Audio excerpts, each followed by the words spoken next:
Welcome to Open Range. I'm your host, Gary Amina. Today we're going to do something a little different. As everyone knows, this is our 250th anniversary as a country in America, and President Trump visited Medora this week. And what part of that was a while back we had Clint Severson on, who has a winery that is out of California called Hook and Ladder. And he grew up in Minot, North Dakota, and I had bought some of his Hook and Ladder Pinot Noir a while back and drank it and thought it was an exquisite Pinot.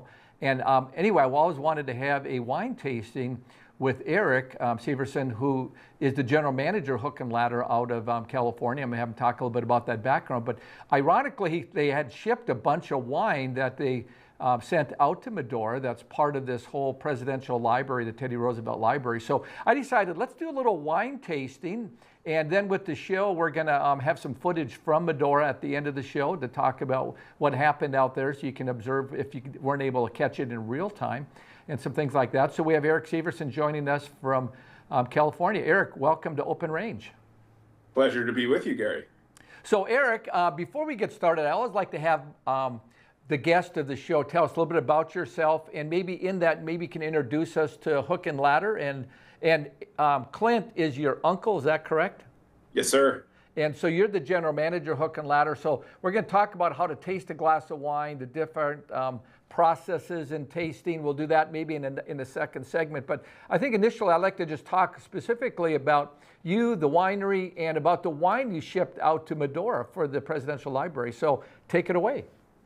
Yeah, absolutely. So, yeah, my background, like Clint, is in medical diagnostics. And after having moved on from that, we got more and more involved in the vineyard that he had planted just north of San Francisco, California, with his father shortly after they moved to California from Minot, North Dakota. You know, they had Minot, or North Dakota agricultural roots, and wanted to continue those. So he planted a vineyard in the 1970s north of San Francisco in Sonoma County, where I am now. And over time, we got involved with Hook and Ladder Winery, which is the winery that that processes the grapes that are grown on that vineyard. And so, yeah, that's where we are right now. And there are a lot worse businesses to be in, let me tell you. Well, I can tell you, I'm jealous because I've toured wineries on and off a lot in California, and I always think, I wonder how you could do this for a living. And ironically, I had an investor from Buffalo, New York, that was telling me about Oregon wine, you know, let's say 20 years ago, 15 years ago, before it became like it is today. And he said, if you go out there, maybe we should try to find a vineyard. And so I went out there and I toured it, and I started talking to different vineyards, and I realized how difficult it is just to even grow grapes and the challenges. And then I thought, well, maybe I don't want to be grow the grapes. Maybe I want to be make wine. So then I visited, and by the time I got done with that, I go, I think I need to go back to North Dakota and just buy good wine and just do what I would prefer to do. Rather, it's probably a little over my skill set at this stage of late in my life. But I think it's fascinating when I had Clint on, and he shared with me about how it came to being. And so talk to us a little bit about your background and being the general manager and Hook and Ladder, and kind of the size and scope of your winery. Yeah, so again, I have a business background, and Hook and Ladder, when I joined in 2020, had, from my point of view, you know, the best value for money wine, American wine, that I had ever had. But of course, the wine business is extremely competitive. And so it needed some help making sure that if we made something for $1, we sold it for $2. And that's when I stepped in. I think, you know, the advantage that we have, we sit in the Russian River Valley, where we're able to grow grapes that make for, you know, a great sort of Burgundy style Pinot Noir or Chardonnay. So these are sort of more delicate varietals that like the cooler weather, but at the same time, we've got vineyards to our northeast where it's warmer and drier, and we can make a really big, bold Cabernet Sauvignon. So, you know, the area in which we sit conduces to a wide breadth of different sorts of wines that we can make for every sort of palate. Well, you know, you referred to Sonoma and Russian River, If I see a Chardonnay with Russian River, it's always going to be, I'm going to pay a premium for it, even with a Right. Pinot Noir, and I will tend to buy it if it's in my budget because it is a better wine. And talk to us a little bit about the Russian River a little bit, what that means geographically in Sonoma for those North Dakotans that have not been out to wine country in California. Yeah, so this is a topic that's very close to us here at Hook and Ladder Winery because our founder, Cecil Deloche, who still owns the winery to this day with my uncle Clint Severson, he was one of the first, if not the first, farmer to plant Pinot Noir here in the Russian River Valley. And a Pinot Noir is typically grown in Burgundy in France, where again you've got sort of cooler, a cooler climate, more moist. It's a much more delicate grape, right? That needs sort of like I said, a cooler climate. Whether he knew it in advance or not, Cecil figured out the perfect place to plant this. And so that was in the 1970s. And now, as far as American wine goes, the Russian River Valley is one of the premier, if not the premier place to grow Pinot Noir and Chardonnay. So as you drive around down here, especially on the western part of the county, if you see red fruit on the vine, it's often Pinot. If you see white fruit on the vine, it's often Chardonnay. So we're going to do a sampling. I brought some Pinot Noir, the Hook and Ladder. Explain to us, before we go and pivot a little bit, Hook and Ladder, for someone that doesn't know about the name, I think that's a fascinating name and how they came up with it and the history of that, please. Yes, sir. So Cecil Deloche was a San Francisco firefighter. And so Hook and Ladder is a tribute to his career as a San Francisco firefighter. He, in fact, finished out his career. Even as he was growing grapes and making wine, he continued to fight fires in San Francisco. And so that's the reason for the name.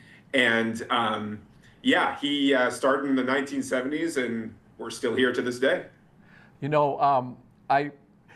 For those people that have not seen the movie Sideways, it's pretty rough. You got to kind of ratchet it up a little bit for tolerance because it can get a little raunchy, I might say. But that movie, which is probably 25 years old, was one of these cult movies that was amazing, and it changed the whole wine industry. I had heard that Merlot was kind of, like when I was younger and had people had wine, you really thought you were, you maybe didn't know quite about Cabernet Sauvignon, so maybe you had a Merlot. Well, but in that show, the actor, I can't remember the gentleman's name that plays it, it's about going to a trip in Sonoma or wine country. And he tells this scene, I think it's one of my top 5 scenes of all movies, is when he's talking about a Pinot Noir grape and how delicate it is. And it changed Merlot from being an important on-the-move wine. It almost killed it, and Pinot Noir took off like a rocket, didn't it? It's fascinating. I was in a winemaker meeting just yesterday, and we were sampling some of our wines, and our favorite of the group that we were tasting was the Merlot. And it came up, the fact that this movie seriously tanked Merlot popularity and sales. And like you said, it was maybe 25 years ago. That effect is with us to this day. So my advice to the consumer is, if you can go out there and find a bottle of Merlot, I mean, give it a shot, because oftentimes these are priced lower just due to the artificially depressed demand as a result of that movie. But I mean, the Merlot is a fantastic varietal, and it's absolutely key to winemaking. It's often used as a blender for other wines such as Cabernet Sauvignon. So it's a great grape, and much better than the reputation of late that would suggest. So Eric, let's talk a little bit about the wine you guys had shipped off to the Presidential Library in Medora. Talk to us a little bit about that and what you've shipped out, and is it part of a tasting? Is it going to be part of a restaurant or whatever? Talk to us a little bit about that and the varieties that you shipped out, please. Yeah, so Clint, of course, hails from North Dakota, still spends a lot of time there. And so it's a state that, we love to be present in. We shipped something for everyone, right? And it's going to be a part of the restaurants there. It's going to be a part of the bars there. Even as we speak, if you go to visit Medora, you should be able to find it. So we shipped a Sauvignon Blanc. So a nice, cool, crisp white wine, both in a can and in bottles. So for, appropriate for different occasions. We ship some Chardonnay as well, which of course the Russian River Valley is known for. We also, we shipped our Tillerman Red Blend. Tillerman is a tribute to Cecil's time as a firefighter. That's the person who steers from the back. So that's sort of an all occasion sort of red blends. Goes great with various types of food. We also shipped the Pinot Noir that is grown on Clint's vineyard. That's the Severson Pinot Noir. And we shipped a Four Rose Cabernet Sauvignon, so a big, bold Cabernet Sauvignon that could sort of stand up to a steak. So again, we tried to ship something for every occasion, something for every palate, so that no matter what you're into, when you go to Medora, you've got a Hook and Ladder wine you can enjoy. I think it's kind of interesting when we taste this. On the back of this bottle of wine that I had, I took it to dinner at Rick and Annie Becker's home, and they had a Pinot Noir open, and I said, I brought a bottle. So and I had not read the back of this. This is when I first got this. And it says on the bottle, she goes, this guy's from North Dakota. And I go, what? So it says, planted by North Dakota-born father and son cowboys, Howard and Clint Severson, in the cool Olivet Road area of the Russian River. This Pinot Noir was fermented in open top tanks using native yeast, punched down by hand 3 or 4 times each day for 3 weeks. After pressing the wine, it's been aged 9 months in Friend Oak barrels. They made just 472 cases. I happen to have a case of them. I got sampling here. We're going to go to the break. We come back. I'm going to have you walk us through a tasting and how good that Pinot Noir is. All right? Looking forward to it. Okay, we've been talking to Eric Severson, Hook and Ladder, General Manager up in Russian River out of California. Stay tuned. We'll be right back.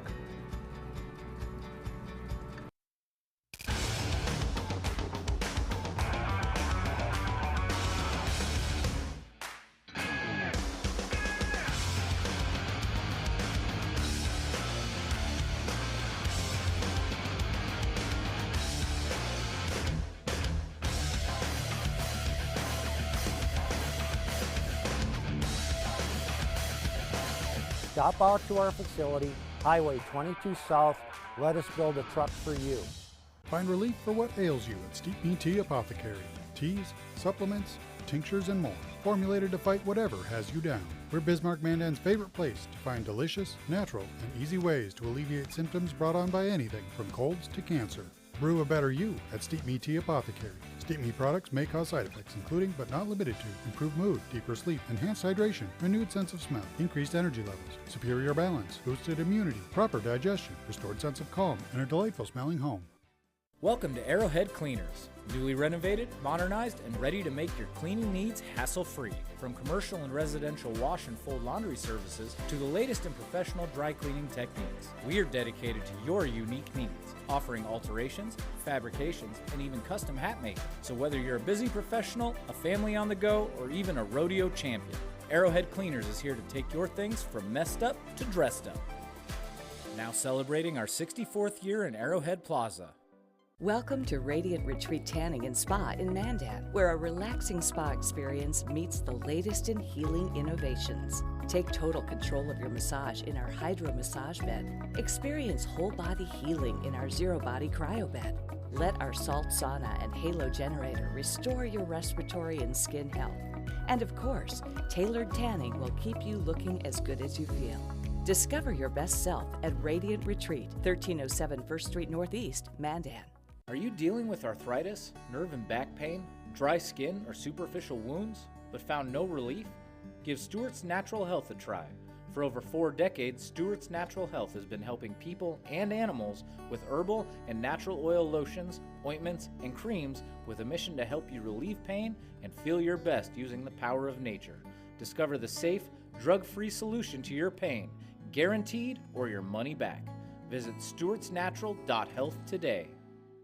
West River Equipment of Mandan is here to help you maintain peak productivity in your operation. As an authorized dealer for many high-quality equipment lines, we have the new and used equipment it takes to make your farming, ranching, or construction operation profitable and efficient.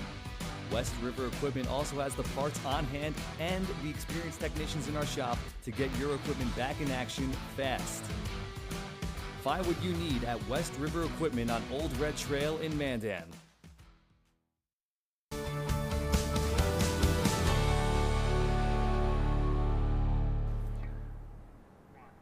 Welcome back to Open Range. I'm your host, Gary Emineth. We're talking to Eric Severson. We're going to do wine tasting.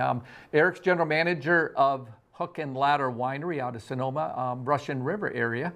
There's a picture up on the website there. It's fabulous. If you could ever visit it, I would encourage you to do it. If you can find it in an off-sale place where you can buy this Hook and Ladder. I tasted it first in a restaurant in Phoenix. Love it. And we're going to taste this Pinot Noir, and I'm going to have Eric walk us through kind of the different wines. And so, Eric, you talked about a Sauvignon Blanc and some Chardonnay, which are white wines.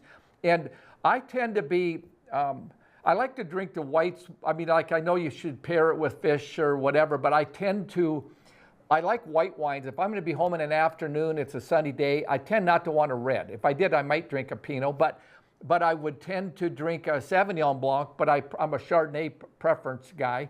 And so, and ironic, I'm digressing here a little bit. I've also noticed the rosés have changed a lot in the last 5 years. I've come to really enjoy a rosé that's out of a Pinot Noir rosé. And so there's some different varieties that way. But let's talk a little bit about the Sauvignon Blanc and the Chardonnay, the differences for the viewers out there that are in between. Because I think everybody starts with a sweet wine, right?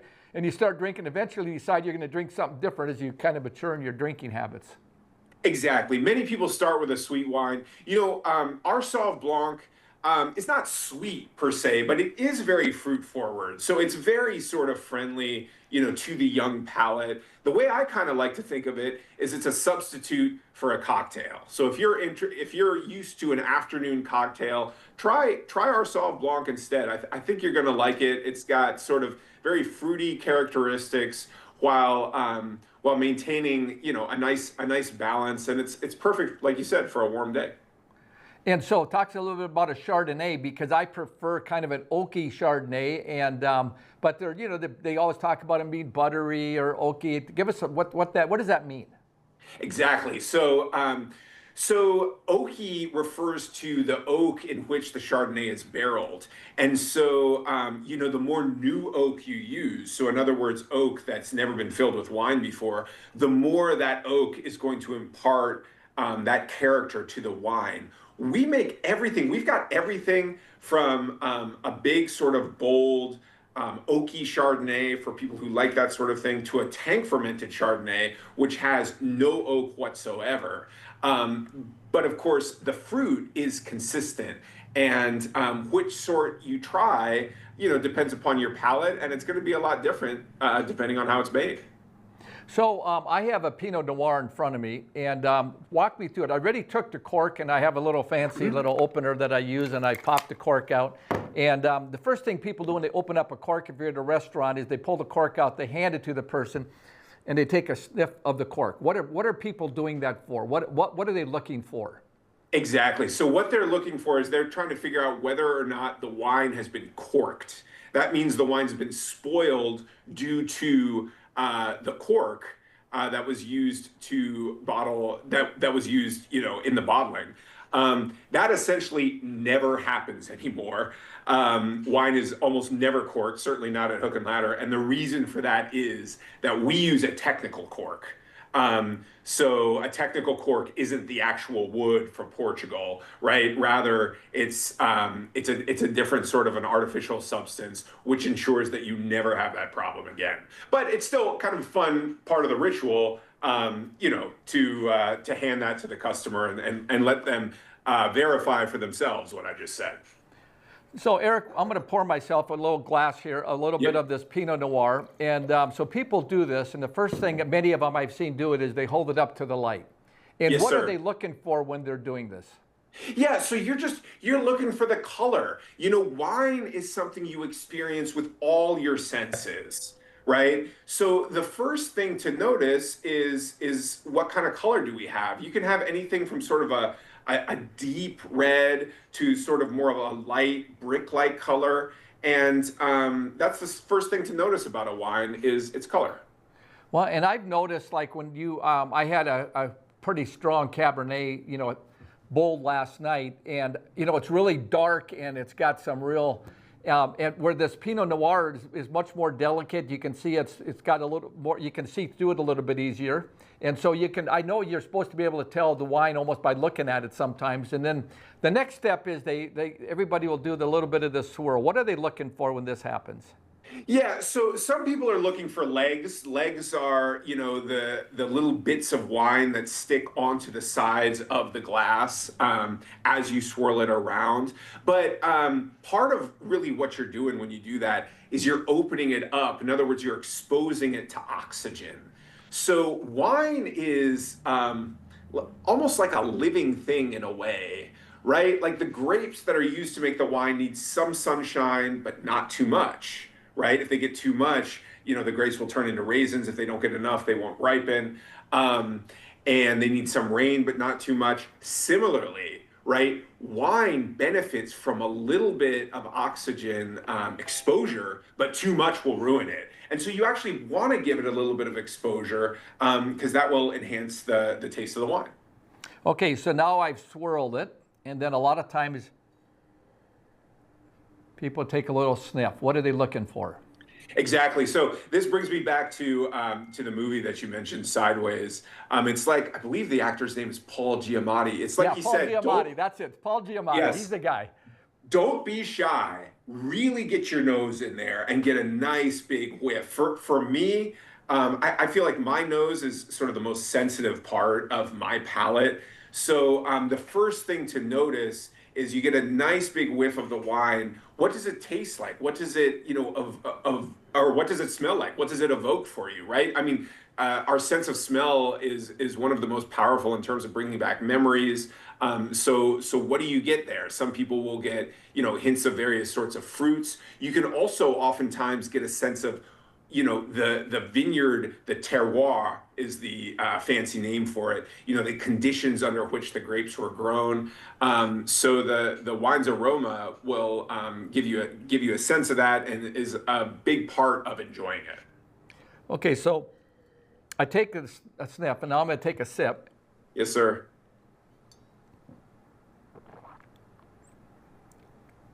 And you let it linger. Talk to me about what happens when you put it in your mouth, what you should be trying to do. Yeah, so what you should be trying to do is enjoying a small amount, and like you said, letting it linger. You might even let it linger and then take a little bit of air in if you can. That's sort of a skill that you develop over time. And like I said, the air actually, gives the wine a different quality as it's exposed to air. And you notice how it sort of enters into the palate, right? So what you taste when it first enters into your mouth, and then you notice also how it tastes in the mid palate, right? So as it's going through your mouth, and then the finish, as you swallowed it, what sorts of tastes linger. So there's sort of three parts to that process. I have a famous chef in Santa Fe, a guy named Mark Miller, specialized in New Mexican food, had some high-end restaurants. I did some burrito business with him, where we did some restaurants. I did a New York tour with him a number of years back with him and three chefs. And it was fascinating because I was with him at all these different restaurants, the appetizers. Every time we ate something, I mean, I don't care if it's an appetizer, if it was some sushi or a burger, he would make me taste it and let it sit in my mouth and then inhale. And then he would ask me, what is it? What did you taste? What? And I was going like, oh, it's a burger, And he said, what, do you taste in ketchup? Is it dill? And it was fascinating because it changed the way I process tasting of food when I eat. And it's kind of made me, I really became a foodie over that because it got me rethinking of all the nuances of different herbs and spices. And it's like this Pinot Noir. I kind of tend to like a cherry, and sometimes you get maybe a licorice, or you might get kind of that oak flavor, but looking for those different nuances that come to your palate. And I think it's interesting when you talked about fruit forward, that you mentioned that you might get with your Sauvignon Blanc, which I find that's true for coffee, because I'm a coffee nut, and I come to like light roast coffee. And I come to find out that they'd always referred as being fruit forward. And it was like, what? And so it's kind of interesting as you begin to get your head around different flavor profiles and how it affects the sense, the smell, the taste, and the tongue. And that's what changes the way you eat and drink everything, doesn't it? Well, exactly. And it opens a whole new world for you, right? Insofar as it allows you to appreciate what you eat and drink so much more. And you may find, as a side note, that perhaps you eat and drink a little bit less, if that's something you may want to do, because you enjoy what you eat and drink so much, and you linger over it so that you don't necessarily, need as much as one might think that you do. So it's just the upsides of experiencing food and drink in the way you just described are many. Well, Ronald Reagan talked about most change in America comes around the dinner table. And that's always been so important to my wife and I and our family. We've always felt around the dinner table, which we still do. I cook a full course meal pretty much every night we're home. And consequently, it's part of our life. And I think our world's gotten so fast, people hardly sit down and eat anymore. They're eating them while they're on the go. And I think we've lost a lot of that in our culture. I couldn't agree more. And, this is eating and drinking together are essential to Western civilization, essential, to the health of our country, which is now turning 250 years old. And so, we hope to do a small part in bringing that health forward and making sure that, everyone's able to enjoy, a good glass of wine and a meal together. So Eric, this bottle of wine, how long? I stick the cork back in. Can I get a day or two out of it by pushing her back in? You can. Yeah. You can get a day out of it. Sometimes 2, rarely 3. Yeah, okay. That's what I wanted to know. So Eric, thank you for joining us. I might have you back and we'll do another wine tasting on something else. I just happen to have the Pinot Noir tied it into the Presidential Library. I appreciate you joining us and giving us some insights on wine tasting. Thank you, Gary. It's been a pleasure. So we've been talking to Eric Severson, General Manager of Hook and Ladder. We're going to go to some segments regarding the Presidential Library with the President out in Medora. Stay tuned. We'll be right back.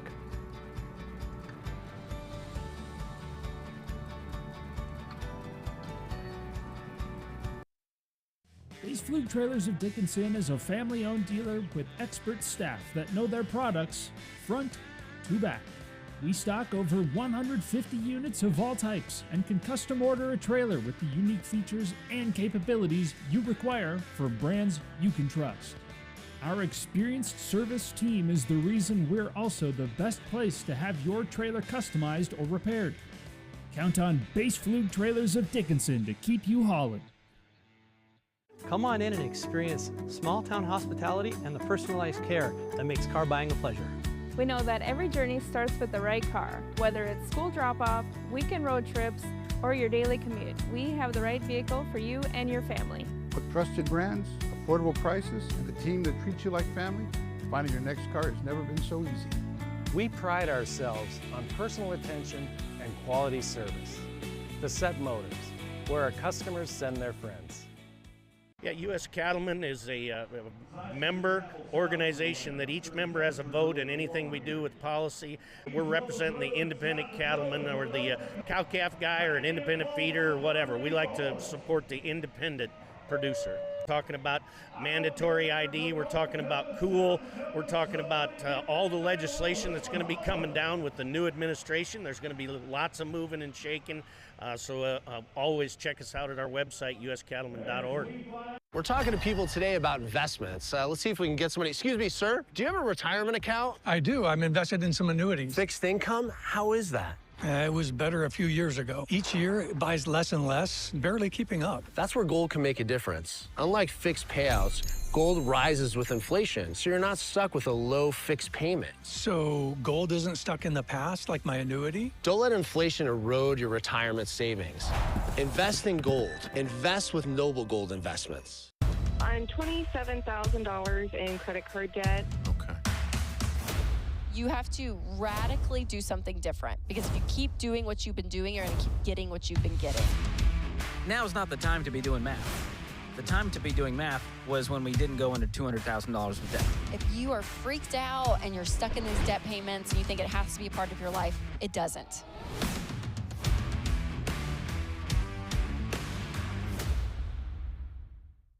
We are ladies of another view. Join us every weekday morning at 9:00 a.m. as we discuss the big topics from North Dakota, the nation, and around the world. We chat with everyone from celebrities and medical professionals to politicians, local business owners, and neighbors about the topics and stories that affect all of us.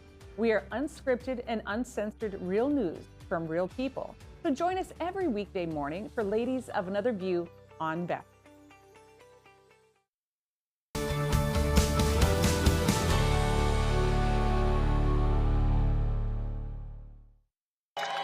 Well, I want to thank everybody. This is an honor. We love you, and you've been so nice to me with those votes. We set every record in the book.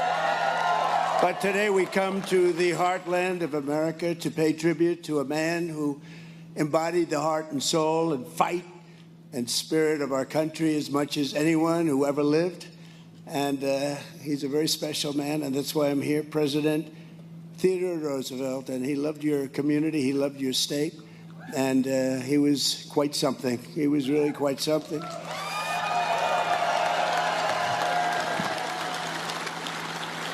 And here, beneath the wide open sky of the Badlands, they call it the Badlands. I said, what's that all about?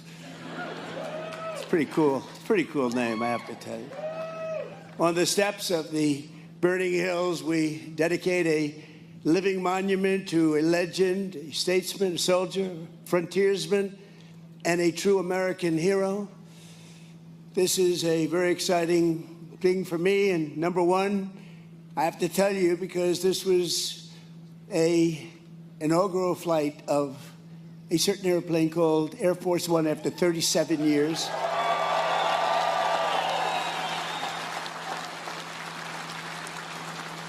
And it's a great plane, and we had a lot of fun with Doug and everybody coming over.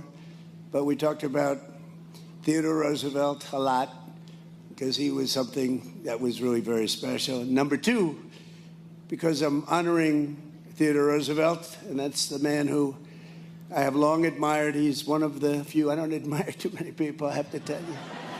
There's not a lot of people out there. And number three, I'm back in North Dakota because I won this state with the most votes in the history of the presidency. Thank you. Thank you very much.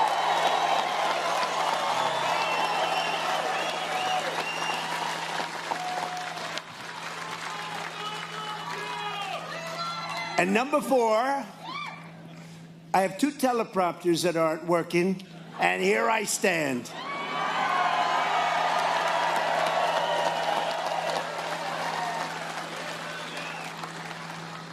But TR once observed that I would not have been president about himself had he not been, and had it not been for the experience in North Dakota. He had a great experience here. It really shaped him so much. So there could be no better place for this new national treasure than the Rough Rider state. I met some of the Rough Riders. They are Rough Riders. They're good riders, too. They were very impressive. Today, 107 years after he passed into eternity, Theodore Roosevelt's Presidential Library opens its doors, and the small town, but very great town, and today it's a very famous town because that's all they're talking about, of Medora, opens its arms to the entire world. The entire world is watching. It's not a big town, but it's a very powerful town because of what was left behind. I want to thank the thousands of people who worked so hard to make this project a reality, and you really did. You made it a beautiful reality. Very few places will top it. And starting with the man who put the library in its first funding. Think of it, did so much. He raised so much money. He did so many different things. He really did. He had a very complete life when you think. He was a real man of many forms of genius, and without whom it would never have been possible. Secretary of the Interior. And I'll tell you what, I thought he was an oil man, and he wasn't. I saw him on a debate because this guy was actually going against me. Can you believe it? But I thought he was very impressive. I thought his wife, Catherine, was even more impressive, to be honest with you. And so impressive that I said, he's a good man. That guy's all right. But he's been fantastic. He's been a tremendous Secretary of the Interior and the best ever. There's never been a Secretary of the Interior like Doug Burgum. Thank you very much. Thank you. Never been.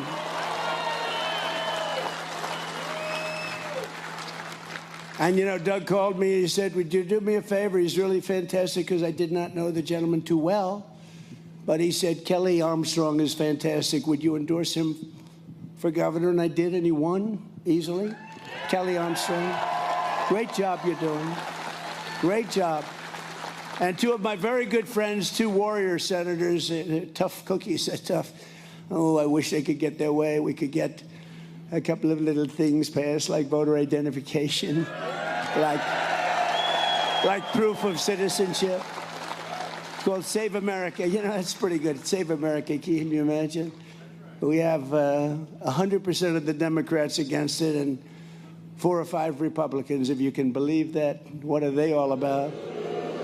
But these two people are with us all the way, John Hoeven and Kevin Cramer, senators. They're great. 2 great guys. And a congresswoman who fights and gets what she wants, and she's very respected, Julie Fedorchak. Thank you, Julie. Thank you. Very, very respected. And we have our ambassador, Monica. Where's Monica? Monica Crowley. Fantastic. Acting Secretary of the Navy, Hung Cao. And we're building a lot of ships. Building a lot of ships. North Dakota House Speaker, Robin Wise. Thank you. Thank you. Doing a great job. State House Majority Leader, Mike LaFleur. Mike. Thank you, Mike. State Senate Majority Leader, David Hogue. Thank you, David. And all of the members of the North Dakota legislature, I hear every single one. I'm not going to introduce you. You have no chance of that. I'll be here all day, but you're all here. We love you, and you've been with us from day one. Thank you very much. Thank you. And the CEO, who's done a fantastic job, he took me around. I thought it would be maybe 10 minutes, 5 minutes. I've been doing this for 2 hours. Thank goodness I love the subject, or I would not have put up with it. Doug said you could come in. You know, I'm prosecuting a war, which we're winning very easily, by the way. But I said, Doug, let's fly in. We'll do 10, 15 minutes. I know I'm going to love it. And then I'll get out.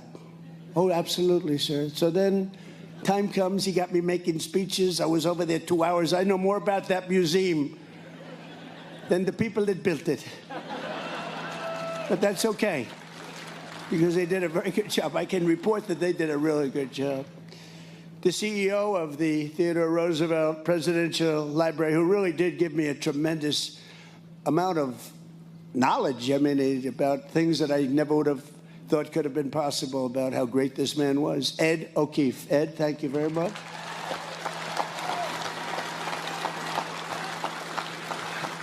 And 2 of my sons are here, Eric and Don.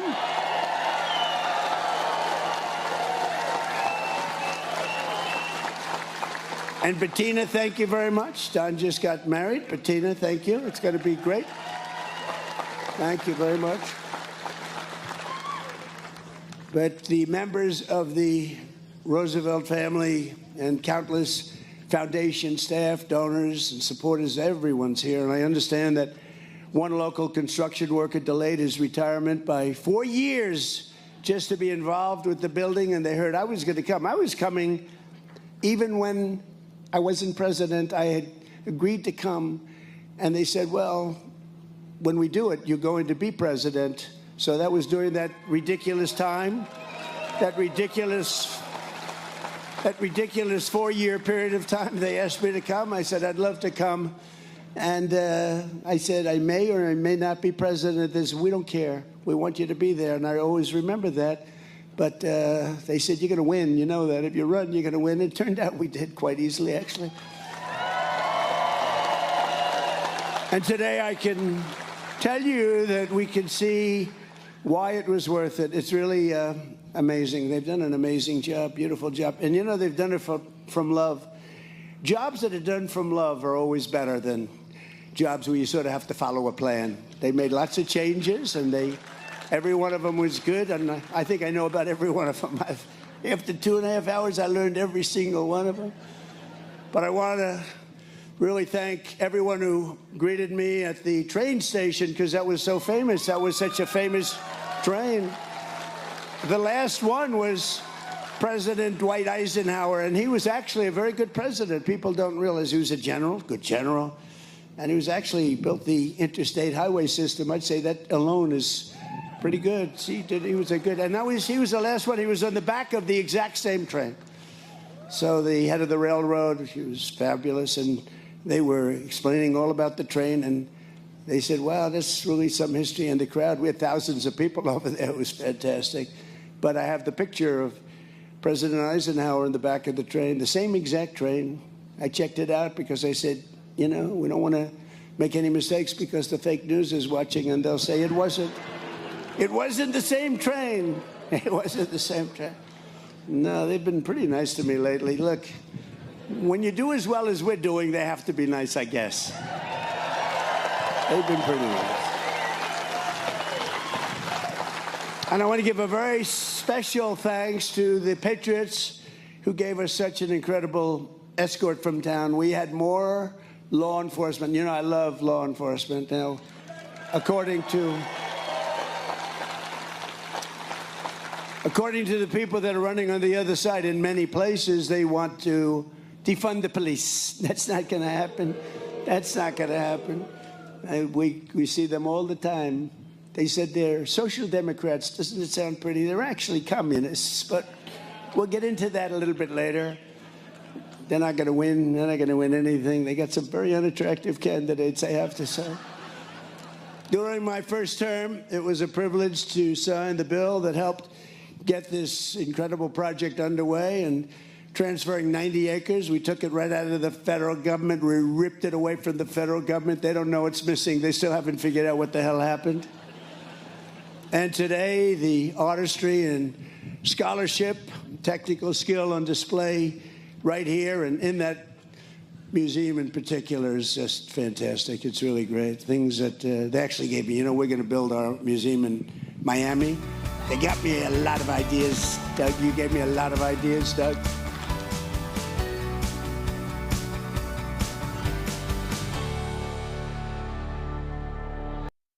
Hey y'all, it's Trent on the loose. I want to tell you, Lady Blue and I, we got a lot of miles together, but you know what? You and I got a lot of miles together as well. And all I want to do is bring to you the information on how we maintain a domestic supply of food and fuel for future generations. So I'm going to continue to travel the world and unearth the stories that make it possible that we can live in a free United States of America. Welcome to Arrowhead Cleaners. Newly renovated, modernized, and ready to make your cleaning needs hassle-free. From commercial and residential wash and fold laundry services to the latest in professional dry cleaning techniques, we are dedicated to your unique needs, offering alterations, fabrications, and even custom hat making. So whether you're a busy professional, a family on the go, or even a rodeo champion, Arrowhead Cleaners is here to take your things from messed up to dressed up. Now celebrating our 64th year in Arrowhead Plaza. Are you dealing with arthritis, nerve and back pain, dry skin, or superficial wounds, but found no relief? Give Stewart's Natural Health a try. For over 4 decades, Stewart's Natural Health has been helping people and animals with herbal and natural oil lotions, ointments, and creams with a mission to help you relieve pain and feel your best using the power of nature. Discover the safe, drug-free solution to your pain, guaranteed or your money back. Visit stewartsnatural.health today. We are the St. Mary Sisters. We are building a new facility here in Bismarck, North Dakota, for the sake of training young women to be courageous teachers in this state. The sisters will educate the younger generation to be fully alive through truth and discipline. The sisters' life of devotion and joy will make a positive difference in your community. Check out what we're up to, see what's going on, and join our mission to make a difference in the lives of the children of North Dakota. Ashley, North Dakota is where life moves a little slower, but never gets dull.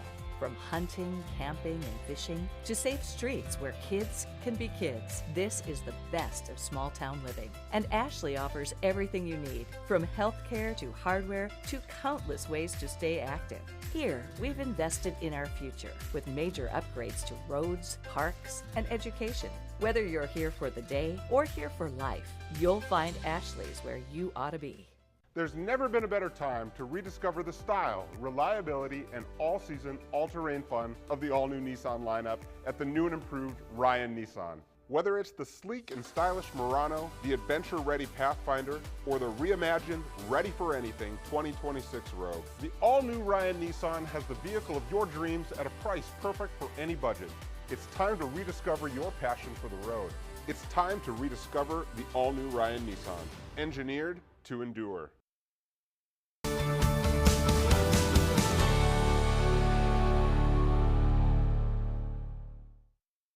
A government that was honest and accountable was the number one demand of the Declaration of Independence. They want honesty, they want respect.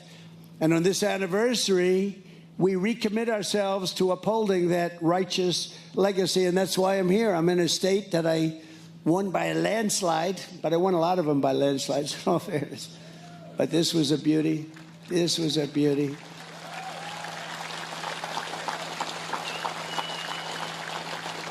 And I refuse to tell you. My son said, Dad, don't say that. So I won't. I refuse to tell you who got more votes, me or the legendary, and he was great, Theodore Roosevelt. I refuse to say. Because you'll say he's a braggart. He's a terrible human being. He's a horrible person. So I refuse to say. I told my son I will not say. Thank you. Thank you for giving me some good advice, Eric Trump and Don Trump. TR was also a staunch and ferocious opponent of a thing called communism. You've been hearing a lot about that lately. He said the doctrines of communistic socialism, if consistently followed, mean the ultimate annihilation of civilization. Other than that, he thought it was wonderful.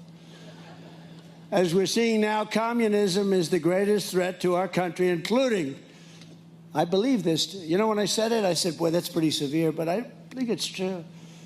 It's the biggest threat to our country, including World War I, World War II, Pearl Harbor, September 11th. I think it's a bigger threat, potentially a bigger threat than that, because it's like a cancer that spreads, and you better stop it fast. We will never let the United States become a communist country. Won't happen. And fourth, thank you. Fourth, Theodore Roosevelt believed in an America that thinks big. He thought big. He was a big thinker. He was a tremendously big thinker.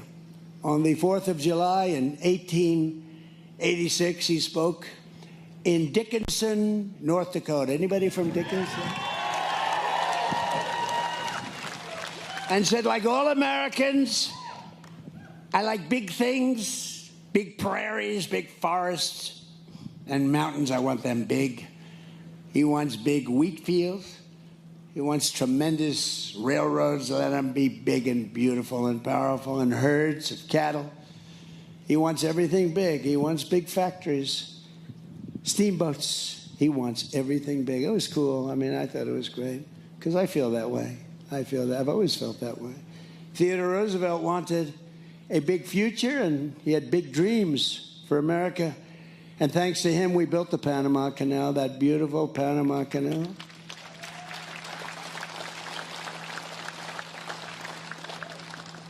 That is not managed the way it should be, but we won't talk about that now.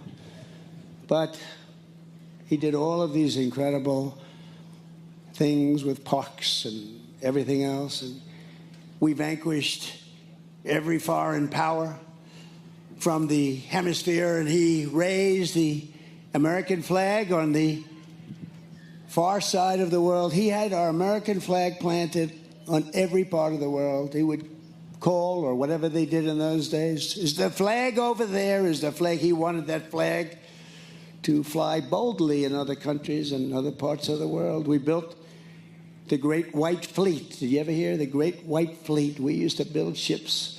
We're going to start very soon building them again. We're building them like, what do you see? Although we do build the greatest submarines ever in the world. We're 15 years ahead on submarines and other things. We do other things great, but we're going to start with the ships again. We used to build a ship a day, and now they got out of that. A lot of people that didn't know what the hell they were doing in running our country. Theodore Roosevelt understood that the grand and righteous ambition is not a vice, it is an American virtue. Having ambition is a positive thing, he said, not a negative thing. And it won us our country, and it's been among the greatest forces for good. It's been the greatest thing. Our attitude and the attitude toward our country and making our country great by some people. Not all presidents were like that. I don't want to get involved with talking about the individual presidents, but we had some good. We had a few great. We had a couple. But we had some good, but we had some real bad ones, and they set us back very, very substantially, in particular the last one. A nation, like an individual, either rises or falls, builds or decays, lives or dies by this. As we look into the future of our 250th year, it's time that we get out there and we expand our aspirations and our ambitions and build the country that will inspire the entire world for generations. So that's what we're doing. Again, we have more money being invested in the United States of America by other countries and people than ever before, by many, many times over. The fake news doesn't like talking about it, but they see what's happening. Look at the stock market. Every day it's hitting a new high. I think it's 82 times now. In a short period of time, 82. And that's a good thing, not a bad thing. And all of you that have 401ks, which are many. Who has a 401k? 401k, yeah? Big percentage of the audience. Everyone that has a 401k is setting records right now in your 401k. Your wife, your husband, your kids, they all think you're a genius. I'm the genius. I'm the one. No, I'm only kidding. No, I told the story the other day for the first time. A policeman came up to me, a big, strong, good-looking guy, and he said, "Sir, I want to thank you." He was almost sort of crying. I said, "What do you want to talk to me about, officer?" He was standing on line. He was watching as I shook hands with people. Some of these people are extremely strong in shaking hands. They break your hand because they're so emotional. "Sir, thank you very much." A guy's an NFL offensive lineman. "Sir, I'd like to thank you very much." Wow. But he came up to me and he said, "Sir," I was leaving, "I want to thank you so much." Why? My 401k is up 84%. My wife was disgusted with me for years. It was just going in the wrong direction. But it's up 84% this year. And I just want to thank you, sir, because it's really helped me with my marriage. My wife is respecting me again. She thought I was an idiot. This is a big, strong guy. But the women, you know the women rule. You know that. We know. All the guys in there, you know. This guy is a big, powerful guy, and he was petrified of his wife. But you know what? He said, my wife now respects me again. She thinks I'm a genius.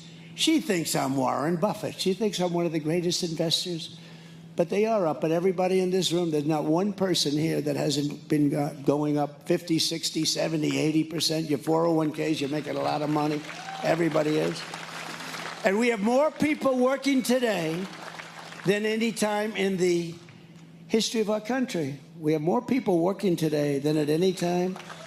And we inherit a tremendous inflation problem from Biden. We inherited the worst inflation in history. 48 years, they say, but let's say history. It was the worst inflation, and prices were high. And those prices are all coming down. And you see fuel is coming way down. It's dropping like a rock, just like I said. Because those boats are coming out of the Hormuz Strait. They're coming out by numbers that nobody ever saw. We're setting records, actually. The oil is dropping. We have some great oilmen here. I don't know if they're happy or sad. I don't give a damn if they're happy or sad. I want the prices to go down, and the oil is dropping like nobody thought possible, but I told you it would. Total control. We have total control of everything. This is just the beginning of the golden age of America. We're in the golden age of America, and America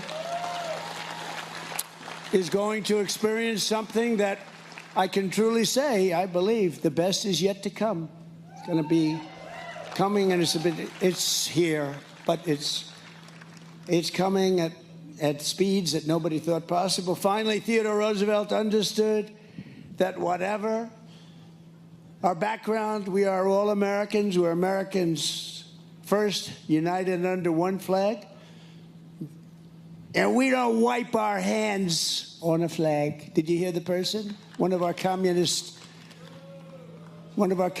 people. But they cleaned it up. The press cleaned that statement up. You know that, right? She didn't use the word hands. She used a different word, a disgusting word. They're disgusting pigs. She didn't use the word hand. They said hand. She used another word. You know what word I'm talking about. These people are a disgrace.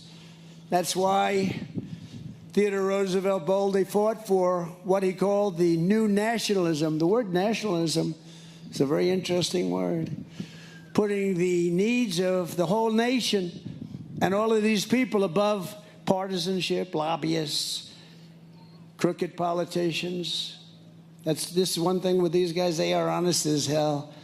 I'd let you know if they were crooked, if John or Kevin were crooked, I'd say they're crooked pals, but they're honest. Maybe they're too honest, actually. We got to get a little action going here, fellas. But no, these are great politicians. They're great people.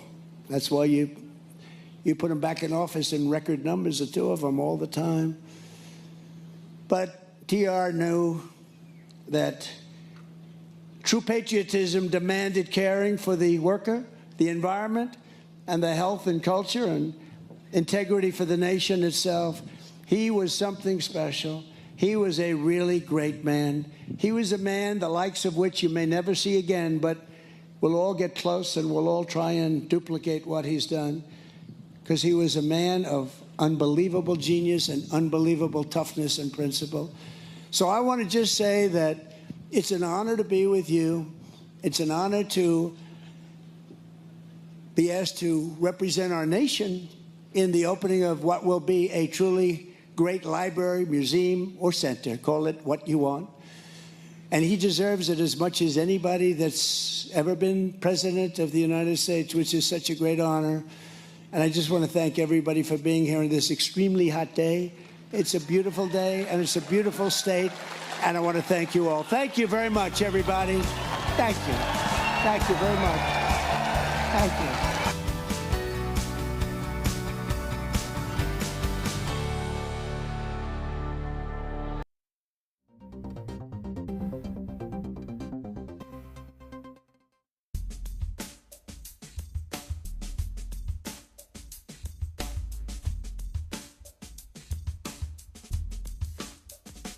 Hey y'all, it's Trent on the loose. Join me on the trip and unearth the stories on how we maintain a domestic supply of food and fuel for future generations of American citizens like our forefathers did. $27,000 in credit card debt. You have to radically do something different, because if you keep doing what you've been doing, you're going to keep getting what you've been getting.